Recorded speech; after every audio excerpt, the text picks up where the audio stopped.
성도님들 안녕하십니까? 오늘 함께 묵상할 말씀은 사사기 9장입니다. 사사기 9장은 기드온의 첩의 아들 아비멜렉의 행적을 기록한 장입니다. 아비멜렉은 기드온이 세겜에 거주하는 첩에게서 낳은 아들이었습니다. 다른 장들은 배도한 이스라엘 백성들이 이방인들의 압제와 학대로 고난을 당하고 있을 때 하나님께서 마음에 드는 한 사사를 일으키시어 그 백성을 구원하시는 이야기인 반면에 사사기 9장은 하나님께서 택하지 아니한 사람이 스스로 왕이 된 이야기입니다. 9장의 첫 부분은 기드온의 첩의 자식인 아비멜렉이 자기 외갓집의 모든 형제를 선동하여 자기와 배다른 형제들 70명을 한꺼번에 죽이고 스스로 왕이 된 이야기입니다. 두 번째 부분은 죽임을 당한 70명 중에서 살아남은 요담이 우화를 통하여 아비멜렉과 그를 옹립한 세겜 사람들을 책망하는 이야기가 기록되어 있으며, 마지막 부분은 아비멜렉과 그를 추대한 세겜 족속 간에 반목이 생겨나 마침내 둘 다 멸망한 사실이 소개되고 있습니다. 사사기 9장 1절입니다. 여룻바알의 아들 아비멜렉이 세겜에 가서 그 어미의 형제에게 이르러 그들과 외조부의 온 가족에게 말하여 가로되, 아비멜렉은 기드온의 첩의 아들이었으며 어머니와 함께 세겜에 살고 있었습니다. 그의 이름은 나의 아버지는 왕이다 라는 뜻으로 그의 신분을 과시하는 이름이었습니다. 기드온은 사사로서 40년 동안을 살아오면서 많은 아내를 두었고 아들을 70명이나 낳았습니다. 사사기 9장은 일부 다처제의 패단이 얼마나 무서운 것인지를 다시 한번 가르쳐주는 장이기도 합니다. 기드온이 죽은 후 아비멜렉은 세겜에 살고 있는 외가 세력을 등에 업고 권력을 장악하려고 시도하였습니다. 그 와중에 기드온의 아들 70명이 몰살을 당하는 비극이 일어나게 되었습니다. 우리는 하나님께서 원하지 않으신 일부 다처라는 죄를 통해 일어나는 죄의 결과를 보게 됩니다. 오늘 하나님이 허락지 않으신 일보다 하나님께서 원하시는 선한 일을 선택하는 지혜로운 삶이 되기를 소망합니다. 사사기 9장 2절과 3절입니다. 청하노니 너희는 세겜 사람들의 귀에 말하라. 여룻바알의 아들 70인이 다 너희를 다스림과 한 사람이 너희를 다스림이 어느 것이 너희에게 나으냐. 또 나는 너희의 고륙 지친임을 생각하라. 그 어미의 형제들이 그를 위하여 이 모든 말을 온 세겜 사람들의 귀에 고하매 그들의 마음이 아비멜렉에게로 기울어서 말하기를 그는 우리 형제라. 세겜은 예루살렘 북쪽으로 48km 떨어진 곳으로 에브라임 산지에 속해 있으며 에발산과 그리심산이 위치해 있는 곳입니다. 세겜은 하나님께서 아브라함에게 나타나신 곳이고 아브라함이 하나님께 제단을 쌓았던 곳이었으며, 야곱이 라반의 집을 떠나 가나안으로 돌아와서 상당 기간 이곳에 거하고 있을 때 그의 딸 다말이 세겜의 추장에게 납치된 사건이 일어났던 곳이기도 합니다. 세겜은 또한 요셉이 묻힌 곳이기도 합니다. 여호수아는 이곳에서 축복과 저주의 말씀을 선포하였으며 죽기 전에는 이곳에 이스라엘 모든 지파를 모으고 언약을 재확인하기도 했습니다. 예수님께서 사마리아 여인을 만나 구원하셨던 수가가 바로 구약시대의 세겜성이었습니다.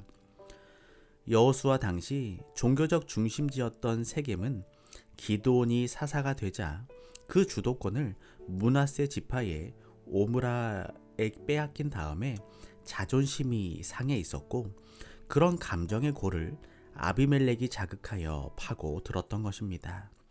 세겜의 지도자들이 바알브릿 신전에서 자금을 얻어 아비멜렉의 정치 자금을 후원했다는 기사는 그 당시 세겜이 우상 숭배에 빠져 있었다는 것과 아비멜렉을 지지하는 주도적인 세력이 우상숭배 세력임을 암시하고 있습니다. 바알브릿은 언약의 바알이란 뜻입니다. 아비멜렉은 정치가들이 사람들을 선동하는 전형적인 방법을 사용했습니다. 즉 지연과 혈연을 강조한 것입니다. 기드온이 죽자 세겜성에 속해 있던 에브라임 지파는 경쟁 관계인 므낫세 지파로부터 권력을 다시 찾아오고 싶어 했습니다. 그런데 기드온의 아들이 70명이나 되었습니다. 기드온의 아들 70명이 돌아가며 너희를 다스리기를 원하느냐는 아비멜렉의 질문은 설득력이 있었습니다. 에브라임 지파에 속한 세겜은 므낫세 지파의 영향이 그렇게 오래 지속되는 것을 원하지 않았습니다. 아비멜렉은 또한 혈연 관계를 강조해서 그들의 동정을 얻었습니다. 아비멜렉은 기드온의 아들이긴 했지만 그의 어머니가 세겜 사람이었기 때문에 그의 아버지인 기드온과 함께 오브라에 살지 못하고 세겜에서 성장했습니다. 세겜 사람들이 이스라엘의 독립에 공이 많은 기드온을 버리지 않았다는 명분도 살리고 실리도 얻기 위해서는 아비멜렉을 지원하는 수밖에 없었던 것입니다. 혈연이나 지역 감정을 이용하여 목적을 달성하는 것은 사람들 사이에 분열을 일으킵니다. 오늘 우리가 속해 있는 교회에서는 오직 그리스도인의 사랑과 용서만이 존재해야 합니다. 우리가 그리스도인의 정신을 버리고 정치적인 사상이 들어올 때 교회는 깨어지고 분열되게 될 것입니다. 오늘 우리 교회에 오직 그리스도의 사랑의 정신이 가득하기를 소망합니다. 사사기 9장 8절입니다. 하루는 나무들이 나가서 기름을 부어 왕을 삼으려 하여 감람나무에게 이르되 너는 우리 왕이 되라 하매. 아비멜렉의 사륙을 피해 살아남은 기드온의 막내 아들 요담은 세겜 사람들이 아비멜렉을 왕으로 선포했다는 사실을 알게 되자 목숨을 걸고 그리심산의 높은 바위 꼭대기로 올라갔습니다. 거기서 요담은 방금 아비멜렉을 왕으로 삼은 백성에게 경고의 기별을 외쳤습니다. 요담의 비유는 아비멜렉과 세겜 사람들의 불충성과 반역에 대한 신랄한 비평이며 그들이 피차 서로를 멸망시킬 것이라는 예언이었습니다. 자기들의 역할에 보람을 느끼고 왕이 되어 군림하는 것을 거절한 감람나무, 무화과나무, 포도나무는 가나안 사람들이 가장 소중하게 여겼던 과일 나무입니다. 이 나무들은 기드온과 그 70명의 아들을 상징합니다. 기드온과 그 아들들은 왕이 될 자격을 가지고 있었고 이스라엘이 왕이 되어 주기를 요청했어도 그것을 사양하고 사사로서의 직분에 충실했습니다. 반면에 가시나무는 이스라엘에 아무 도움도 주지 못하고 오히려 해를 끼치는 나무입니다. 그런데 아비멜렉을 상징하는 그 가시나무는 오만하게도 스스로 왕이 되기를 원하고 사람들로 하여금 자기 그늘에 와서 피할 것을 요구했다는 것입니다. 사사기 9장 56절과 57절입니다. 아비멜렉이 그 형제 70인을 죽여 자기 아비에게 행한 악을 하나님이 이같이 갚으셨고 또 세겜 사람들의 모든 악을 하나님이 그들의 머리에 갚으셨으니 여룻바알의 아들 요담의 저주가 그들에게 응하니라. 하나님께서는 모든 역사의 사건을 주관하십니다. 아비멜렉은 여인이 던진 돌에 머리가 깨어 죽은 반면 신전의 돈으로 암살자들을 사서 선한 사람들을 죽인 사악한 세겜 사람들은 자신들이 그 악한 행동을 하도록 도움을 준 바로 그 사람에게 동일한 신전에서 불에 타 죽게 되었습니다. 이로써 요담의 저주는 완벽하게 성취되었습니다. 아비멜렉의 탐욕과 복수심은 결국 그의 죽음과 세겜 사람들의 멸망을 가져왔습니다.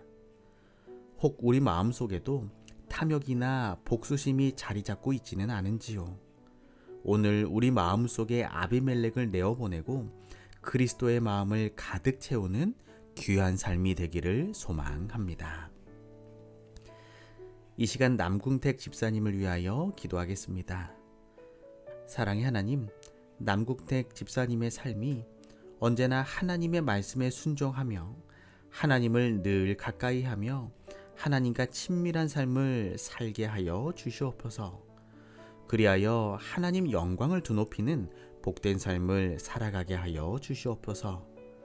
또한 세상 가운데 거하지만 세상에 속하지 않는 귀한 믿음을 통하여 선한 감화력을 끼치는 재림 성도의 삶을 살게 하여 주시옵기를 사랑의 예수님의 이름으로 기도합니다.